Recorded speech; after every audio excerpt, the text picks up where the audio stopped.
एकूण विधानसभा निवडणुकीमध्ये मतदार होते 9,70,25,119। यापैकी मतदान झालं 6,10,40,48,195 म्हणजे 66.5%। सकाळी 7 ते 9 मध्ये 6.61% म्हणजे 64,13,360। सकाळी 9 ते 11 मध्ये 11.53% म्हणजे किती 1,11,86,996।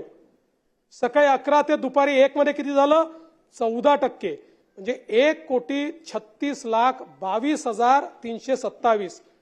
दुपारी 1 ते 3 मध्ये किती झालं 13.35% म्हणजे 1,29,52,853। दुपारी 3 ते 5 मध्ये किती झालं 12.69% म्हणजे 1,23,12,488। सायंकाळी 5 ते 6 या वेळामध्ये 6 वाजेपूर्वी जेवढे लोक आतमध्ये येतात त्यांना सगळ्यांना आपण आत घेतो। आपल्याला कल्पना आहे अनेक ठिकाणी रात्री 8 वाजेपर्यंत त्या ठिकाणी पोलिंग चालतं। आता आपण जर बघितलं तर या वेळेमध्ये किती लोकांनी मतदान केलंय 75,97,067 लोकांनी।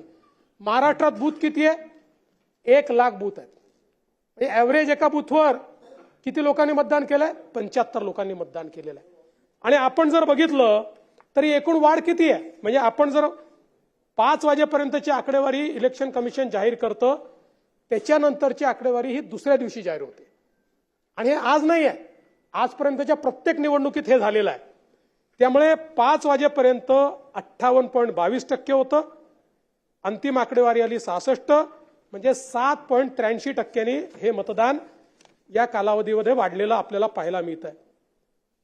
आणि आपण जर बघितलं सरासरी प्रत्येक तासाला किती टक्केवारी आहे ती आहे 5.83%। प्रत्येक तासाला 5.83%। सरासरी ताशी मतदान जवळपास 60 लाखाचं आहे। प्रति मिनिट मतदान हे जवळपास 98,000 97,103 एवढं मतदान प्रति ताशी झाले प्रति मिनिट झालेलं आहे।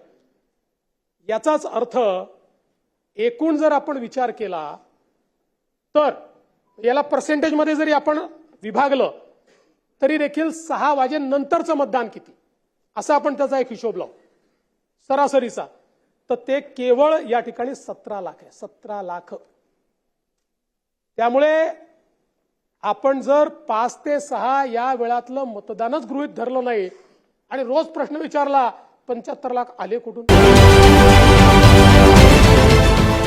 देश विदेशातील प्रत्येक घडामोडींचे लाईव्ह अपडेट मिळवण्यासाठी आता साम टीव्हीच्या सर्व सोशल मीडिया प्लॅटफॉर्मला लाईक, फॉलो आणि सबस्क्राईब करा। तसंच सर्व नोटिफिकेशनसाठी बेल आयकॉन प्रेस करायला विसरू नका।